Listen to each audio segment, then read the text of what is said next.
Hello दोस्तों, good afternoon. नमो नमः, नमः संस्कृताय। मैं माला मैम आप सभी का हार्दिक स्वागत और अभिनंदन करती हूँ। आज की क्लास में दोस्तों हम यहाँ पे लेकर उपस्थित हुए हैं आप सभी के लिए सामान्य परिचय। सामान्य परिचय है अश्वघोष का। अश्वघोष एक जो है महाकवि है। इन्होंने जो है महाकाव्यों की रचना की है। एक ऐसा महाकाव्य जो विश्व में प्रसिद्ध है, यानी बहुत अधिक प्रसिद्ध है, और उसमें जो है 28 सर्ग हैं। कितने हैं दोस्तों? 28 सर्ग हैं। और जो है महाकाव्य का नाम है बुद्ध चरितम। तो बुद्ध चरितम एक ऐसा ग्रंथ है जो जिसकी रचना अश्वघोष ने की। तो बुद्ध चरितम की रचना अश्वघोष ने की और उसमें 28 सर्ग है और एक महाकाव्य है। और यदि रस की बात करें तो शांत रस है। ठीक है, तो आइए हम सबसे पहले पढ़ते हैं कि अश्वघोष का सामान्य परिचय क्या, यानी कि सबसे पहले हम कवि यानी जो अश्वघोष है उनके बारे में पढ़ेंगे कि उनकी माता क्या नाम है, उनके जो है वह उनकी उपाधि उन्हें कौन कौन सी प्राप्त है, और जो है और किस राज्य में उनका जन्म हुआ है, और जो है वह किस राजा के संरक्षण में थे, उनके कौन से राजा गुरु थे। इन सबका जो है आज हम इस कक्षा में आपके सामने प्रस्तुत करते हैं। तो आइए हम लोग चलते हैं। सबसे पहले हमारा ये होगा कि जो हमारा ग्रंथ है, कौन सा ग्रंथ, जो है बुद्ध चरितम। तो ग्रंथ का नाम हमारा बुद्ध चरितम है। तो सबसे पहले होगा बुद्ध चरितम महाकाव्य के लेखक कौन है, यही प्रश्न होगा कि बुद्ध चरितम महाकाव्य के लेखक कौन है। तो आंसर हमारा जाएगा दोस्तों अश्वघोष। कौन होगा? अश्वघोष। ये हो गए अश्वघोष। अगला प्रश्न बनेगा कि अश्वघोष जो है यानी कि उनको उपाधि प्राप्त हुई। तो आचार भदंत और महावादी, महावक्ता, महाकवि, इतनी उनको उपाधि प्राप्त हुई। यानी कि अश्वघोष को आचार्य भी कहा जाता है, भदंत भी कहा जाता है, महावादी भी कहा जाता है, और महावक्ता, महाकवि भी कहा जाता है। तो यहाँ पे है कि महाकवि अश्वघोष का परिचय देते हुए तो उनको उपाधि कौन कौन से प्राप्त है दोस्तों। तो यहाँ पे पूछ सकता है भदंत नाम से कौन से कवि प्रसिद्ध है, यानी कि भदंत नाम से कौन से कवि प्रसिद्ध है। तो आंसर जाएगा अश्वघोष कवि प्रसिद्ध। यानी कि ये प्रश्न इंपॉर्टेंट है। भदंत, तो भदंत उपाधि किस कवि को प्राप्त है। तो आंसर जाएगा अश्वघोष को प्राप्त है। तो ये हमारा हो गया दूसरा प्रश्न। तीसरा प्रश्न जो कई बार परीक्षा में पूछा गया है कि स्वर्णाक्षी जो है किस कवि की माता है। तो यह होगी अश्वघोष की माता है स्वर्णाक्षी। ठीक है, या पूछेगा अश्वघोष की माता का क्या नाम है। तो आंसर हमारा जाएगा स्वर्णाक्षी माता का नाम है। ठीक है, तो ये हमारा तीसरा प्रश्न है। चौथा प्रश्न यहाँ से हमारा बनेगा दोस्तों कि अश्वघोष का जन्म स्थान क्या पे, यानी कि अश्वघोष का जन्म कहाँ पे हुआ है। तो अश्वघोष का जो जन्म हुआ है दोस्तों वह हुआ है साकेत, जो वर्तमान में जिसको अयोध्या करते हैं, और उत्तर प्रदेश में हुआ, यानी उत्तर प्रदेश के अयोध्या के साकेत नामक ग्राम में हुआ है। यह हमारा जो है अश्वघोष का जन्म स्थान है, यानी कि साकेत नामक स्थान पे जो है अश्वघोष का जन्म हुआ है। दूसरा प्रश्न पूछेगा कि उत्तर प्रदेश के अयोध्या के साकेत नामक प्रांत में किस कवि का जन्म हुआ है। तो आंसर जाएगा अश्वघोष का जन्म हुआ है। ठीक है, ये हमारे प्रश्न होंगे। अगला हमारा प्रश्न बनेगा कि अश्वघोष का समय क्या, यानी कि जो जैसे कि महाकवि कालिदास का समय इस प्रथम शताब्दी ईसा पूर्व है। तो इसी प्रकार जो पूछा है कि अश्वघोष का क्या समय है। तो यहाँ पे क्या आंसर होगा दोस्तों? अश्वघोष का यदि समय पूछे तो क्या हो जाएगा। तो अश्वघोष का यहाँ पे समय जाएगा प्रथम शताब्दी ईस्वी। ठीक है, ध्यान रखिएगा यह प्रथम शताब्दी ईस्वी है, और जबकि कालिदास का प्रथम शताब्दी ईसा पूर्व है। ठीक है, तो आंसर आ जाएगा प्रथम शताब्दी ईस्वी। तो प्रश्न संख्या यहाँ पे अश्वघोष का समय यदि पूछे तो प्रथम शताब्दी ईस्वी।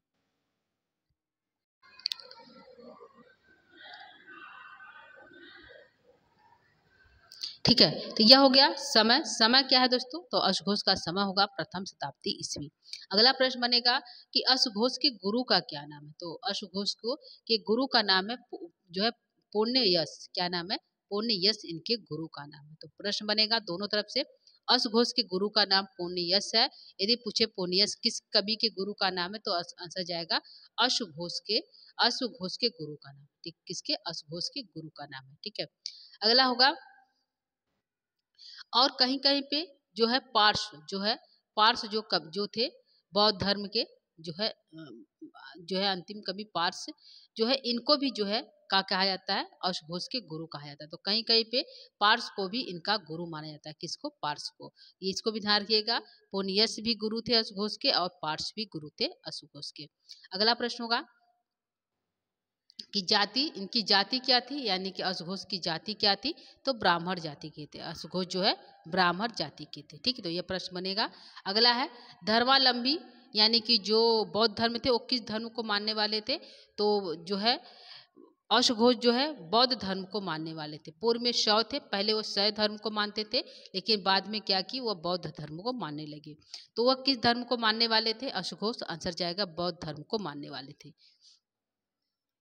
अगला प्रश्न हमारा बनेगा दोस्तों कि जो है अश्वघोष ने किस किस संप्रदाय में हीनयान महायान दो वर्गों में बांटा गया था बौद्ध धर्म को, तो जो है अश्वघोष ने किस संप्रदाय में जो है शिक्षा ग्रहण की, तो अश्वघोष ने हीनयान संप्रदाय में जो है शिक्षा ग्रंथ जो ग्रहण की। एक महायान होता है, एक हीनयान, दो यान बता था, यानी जो है बौद्ध धर्म को दो भागों में बटा था, एक महायान और एक हीनयान। तो यहाँ प्रश्न पूछा है कि अश्वघोष जो है, अश्वघोष की जो शिक्षा जो इन्हें दी गई किस संप्रदाय में दी गई, बौद्ध धर्म के किस संप्रदाय में दी गई, तो आंसर हमारा जाएगा दोस्तों हीनयान संप्रदाय में दी गई। ठीक है, आंसर हमारा ये होगा।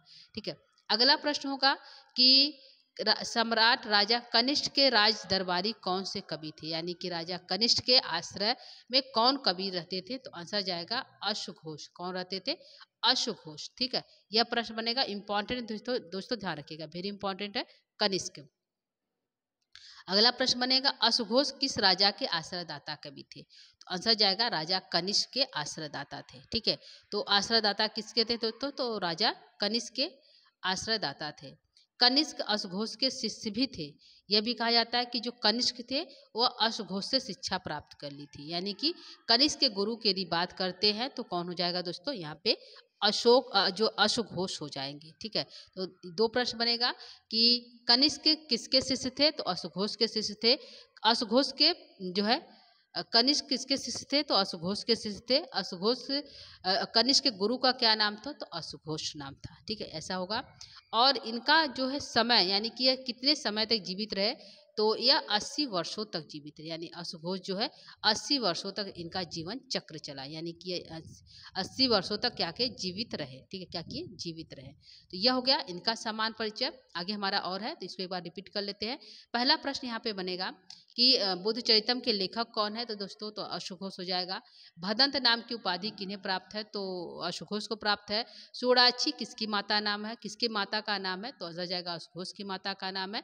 अश्वघोष का जन्म कहाँ हुआ था, तो उत्तर प्रदेश के अयोध्या के साकेत नामक स्थान पे हुआ था। जो है अश्वघोष का समय क्या है, तो प्रथम शताब्दी ईस्वी है। अश्वघोष के गुरु का क्या नाम है दोस्तों, पुण्यस है, और पार्श्व भी कहा जाता है। दो गुरु है, एक पार्श्व एक पुण्यस। अश्वघोष की जाति क्या है दोस्तों, तो ब्राह्मण जाति है। वह किस धर्म को मानने वाले थे, तो बौद्ध धर्म को मानने वाले थे। उन्होंने शिक्षा किस धर्म में प्राप्त की, तो उन्होंने हीनयान संप्रदाय में शिक्षा प्राप्त की। बौद्ध धर्म के दो संप्रदाय कौन कौन से हैं, तो हीनयान और महायान है। जो है अश्वघोष किस राजा के आश्रय कवि थे, तो सम्राट कनिष्क के आश्रय कवि थे। कनिष्क अशोक के शिष्य भी थे, यानी कि कनिष्क किसके शिष्य थे, तो जो है अश्वघोष के शिष्य थे।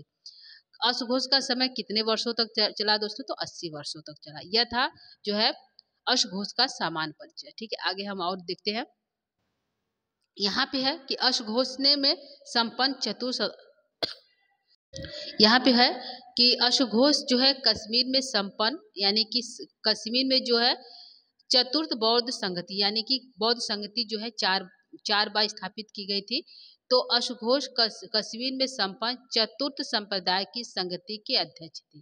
तो जो संप्रदाय बौद्ध धर्म की संप्रदाय प्रथम के कौन थे, द्वितीय कौन थे, तृतीय कौन थे, और चतुर्थ के कौन थे। तो यहाँ पूछा है कि अश्वघोष कश्मीर में जो संपन्न चतुर्थ बौद्ध संगति जो संपन्न हुई थी उसके क्या थे, उपाध्यक्ष थे। कौन थे, उपाध्यक्ष थे। और अध्यक्ष यानी राजा कौन था, तो कनिष्क था। कौन था दोस्तों, कनिष्क उस समय राजा था। तो अध्यक्ष के रूप में कनिष्क था, लेकिन उपाध्यक्ष के रूप में अश्वघोष थे। ठीक है, तो यह प्रश्न बनेगा चतुर्थ बौद्ध संगति के उपाध्यक्ष कौन थे, तो आंसर जाएगा अश्वघोष थे। कौन थे, अश्वघोष। ठीक है, अगला प्रश्न बनेगा जो बुद्ध हमारा चरितम है उसमें किस जो है अश्वघोष जो है किस छंद का प्रयोग है, उनका प्रिय छंद क्या है, प्रिय जो जो अश्वघोष जो है कवि हैं उनका प्रिय छंद क्या है दोस्तों? तो आंसर जाएगा अनुष्टुप है और उपजाति है। क्या है? अनुष्टुप है और उपजाति है। ठीक है, पहले अनुष्टुप बाद में उपजाति। रीति क्या है? तो वैदर्भी रीति है। और जो है जो है अश्वघोष की रीति क्या है? वैदर्भी रीति है। उनकी रचनाएं कौन कौन सी, यानी कि जो अश्वघोष की रचनाएं कौन कौन सी है? तो उनकी जो है 4 रचनाएं जो है प्रसिद्ध है। एक है बुद्धचरितम जो एक महाकाव्य है 28 सर्गों वाला। दूसरा है सौंदर्यनंद जो इसमें 18 सर्ग हैं और पूर्णतः संस्कृत में उपलब्ध है। तीसरा हमारा है सारीपुत्र प्रकरण जो रूपक है जिसमें 9 अंक है। ठीक है, अगला हमारा है राष्ट्रपाल नाटक। ठीक है, तो यह 4 जो है रचनाएं जो है अश्वघोष के प्रसिद्ध है। तो पूछेगा अश्वघोष की कौन कौन सी रचनाएं हैं? तो रचनाओं को आप ध्यान रखिएगा।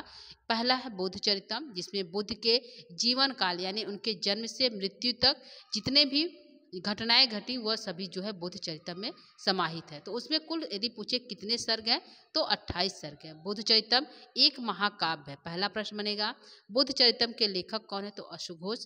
बुद्धचरितम की विधि क्या है? तो यह एक महाकाव्य है।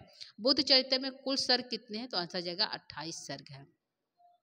यह जो है बुद्धचरितम संस्कृत में लिखा गया है लेकिन सिर्फ जो है 14 सर्गों तक जो लिखा गया है वह संस्कृत में लिखा गया है और 14 सर्ग तक जो है संस्कृत में नहीं लिखा गया, यानी कि यह अधूरा ग्रंथ है। यानी कि पूरी 28 सर्ग जो है संस्कृत में नहीं प्राप्त होता है, सिर्फ 14 सर्गों तक की संस्कृत में प्राप्त होता है।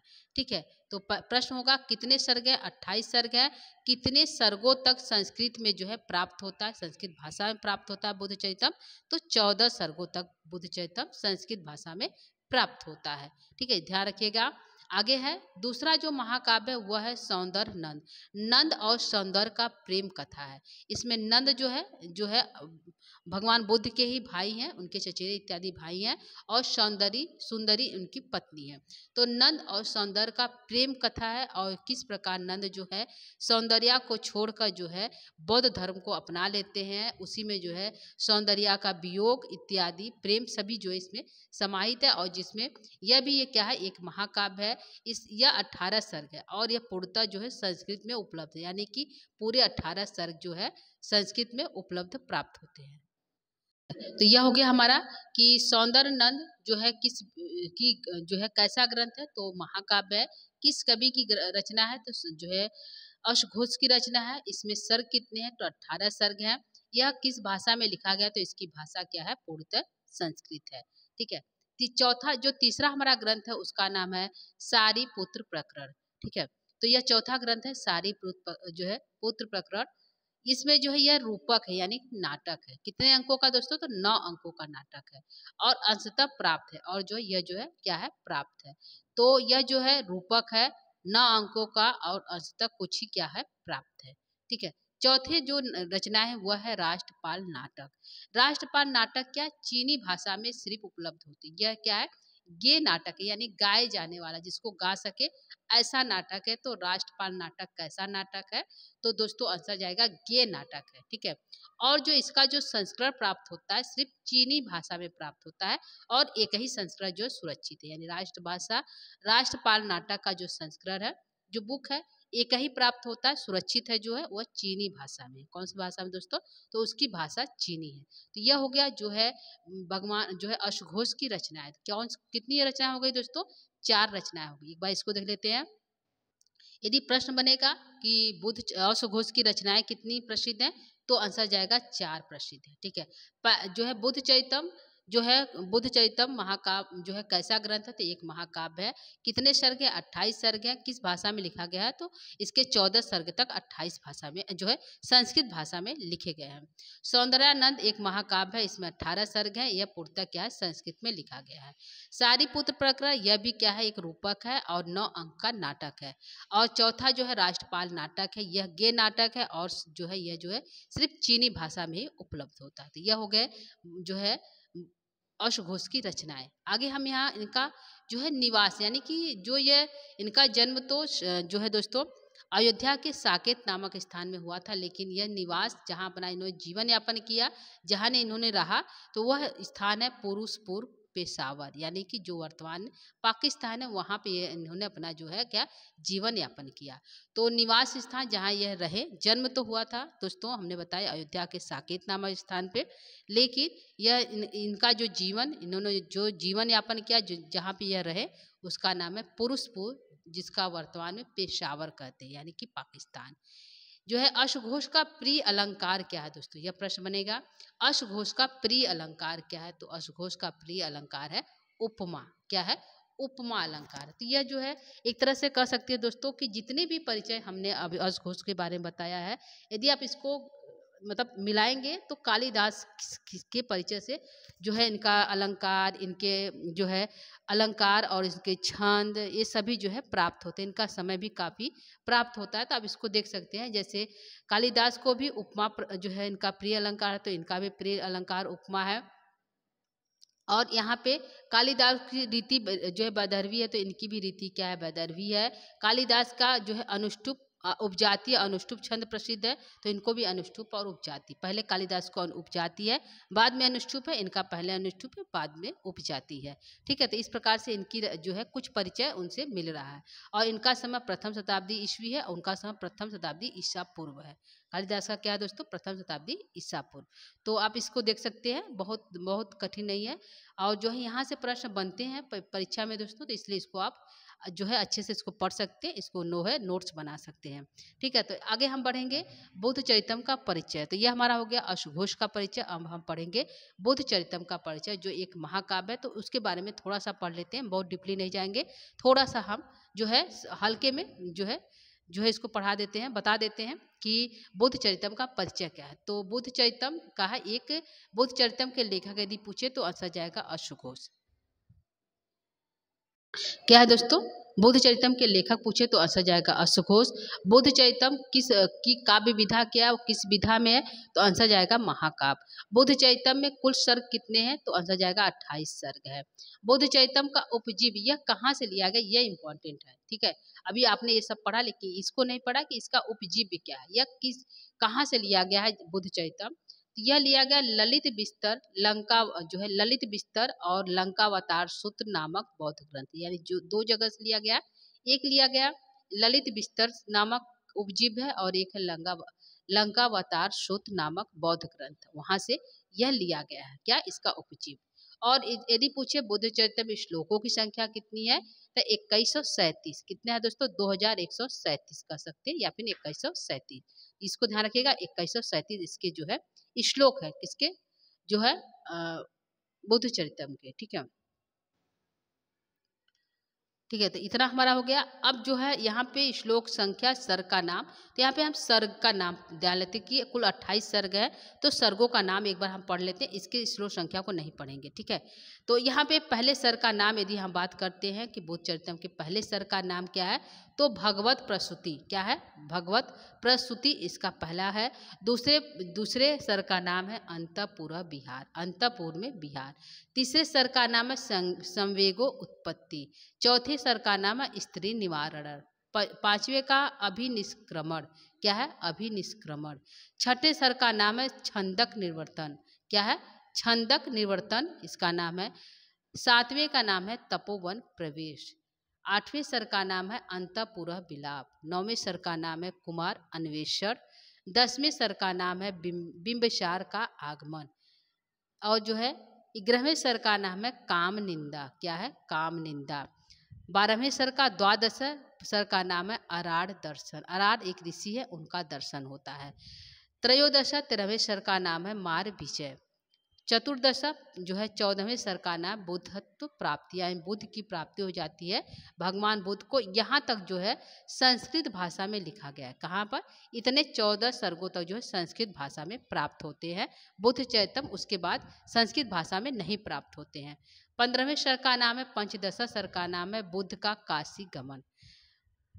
जो है 16वें सर्ग का नाम है शिष्यों को शिक्षा दान। 7वें सर्ग का नाम है, सॉरी दोस्तों, 17वें सर्ग का नाम है शिष्यों का प्रवज्या। 18वें सर्ग का नाम है अनाथ पिंडों की शिक्षा। जो 19वें सर्ग का नाम है पिता पुत्र समागम। ठीक है, अगला है 19वें सर्ग का नाम है जेतवन। स्वीकृति, और जो है एक विंशति 21वें सर का नाम है प्रवज्या स्रोत, और जो है यहाँ पे द्वाविंशति 22वें सर का नाम है आम्रपाली के उपवन में प्रवेश। त्रयोविंशति 23वें सर का नाम है आयु निर्णय। चतुर्विंशति 14वें सर का नाम है लिच्छवी पर अनुकंपा। पंचविंशति 25वें सर का नाम है निर्वाण मार्ग, ठीक है। और षड्विंशति 26वें सर का नाम है महापरिनिर्वाण, ठीक है। क्या है? महापरिनिर्वाण। सप्तविंशति 27वें सर का नाम है निर्वाण प्रशंसा, ठीक है। अष्टाविंशति सर का नाम है धातु विभाजन। तो इस प्रकार कुल इनका जो है हो गया 2137 श्लोक, ठीक है। तो यह हो गया बुद्धचरितम का जो है सर्गों का नाम। यहाँ पे जो है आगे हम पढ़ेंगे कि बुद्धचरितम जो महाकाव्य उसकी रीति क्या है। तो उसकी रीति जो है वैदर्भी है। कौन सी है दोस्तों? वैदर्भी। बुद्धचरितम ग्रंथ की रीति क्या है पूछेगा तो आंसर जाएगा वैदर्भी। बुद्धचरितम में गुण कौन सा है? तो प्रसाद और माधुर गुणों का प्रयोग किया गया है। अगला प्रश्न बनेगा बुद्धचरितम महाकाव्य में कौन सी छंद का प्रयोग किया गया है? तो इसमें उपजाति भी है, अनुष्टुप भी है, इंद्रवज्रा भी है, वंशस्थ भी है, शिखरड़ी आदि छंदों का प्रयोग किया गया है। अगला जो है प्रश्न बनेगा कि बुद्धचरितम ग्रंथ में अलंकार क्या है? तो उपमा के साथ साथ अनुप्रास, यमक और रूपक, उत्प्रेक्षा, अर्थान्यास और वक्रोक्ति तथा एकावली अलंकारों का प्रयोग किया गया है। अगला प्रश्न होगा कि इसमें रस कौन सा है? वेरी वेरी इंपॉर्टेंट यह प्रश्न बनेगा कि बुद्धचरितम महाकाव्य में कौन सा रस का प्रयोग किया गया है। तो यहाँ पे प्रश्न होगा कि बुद्धचरितम महाकाव्य में कौन सा रस का प्रयोग किया गया है? आंसर जाएगा शांत रस। कौन सा रस है दोस्तों? शांत रस। यह हो गया बुद्धचरितम जिसमें शांत रस है। और कौन सा महाकाव्य है जिसमें शांत रस है दोस्तों? तो एक हमारा महाकाव्य जिसका नाम है महाभारत, उसमें भी यदि हम रस की बात करते हैं तो शांत रस है। कौन सा रस है दोस्तों? शांत रस। किसमें? महाभारत में। ध्यान रखिएगा महाभारत में भी शांत रस का प्रयोग किया गया है और अश्वघोष के बुद्धचरितम में भी शांत रस का प्रयोग किया गया है, ठीक है। तो यह हो गया वेरी इंपॉर्टेंट कि रस कौन सा है? तो शांत रस है। इसमें और भी अंग रस है तो वात्सल, करुण, अद्भुत है, तो मेन हमारा शांत रस है। इसके नायक कौन है? यानी कि बुद्धचरितम महाकाव्य के नायक कौन है? तो भगवान बुद्ध है, जिनको गौतम भी कहते हैं और बचपन का नाम क्या था? सिद्धार्थ था, ठीक है। गौतम बुद्ध के बचपन का क्या नाम था? सिद्धार्थ। इनका गौतम नाम है। इनको बुद्ध की प्राप्ति हुई, बुद्ध हो गया भगवान की, तो लोग इनको भगवान बुद्ध गौतम कहने लगे। तो भगवान बुद्ध गौतम के बचपन का नाम यदि पूछे क्या है तो सिद्धार्थ है, ठीक है। बुद्धचरितम का संस्कृत अंश 14वें सर्ग तक ही प्राप्त होता था। हमने बता दिया 28 सर्ग में कितने सर्गों तक जो है संस्कृत भाषा में प्राप्त होता है? तो 14 सर्गों तक ही प्राप्त होता है। बुद्धचरितम का मंगलाचरण है दोस्तों। तो मंगलाचरण आप देख सकते हैं इक्ष्वाकुवंशार वत्स संभृत प्रेमा करश्चंद्र इव प्रजानाम सांकेशु साकल्य गुणाधिवास सुधोदनाख्यो नृपतिवर्व भुवः। यह हमारा है बुद्धचरितम का मंगलाचरण। तो आप इसको देख सकते हैं।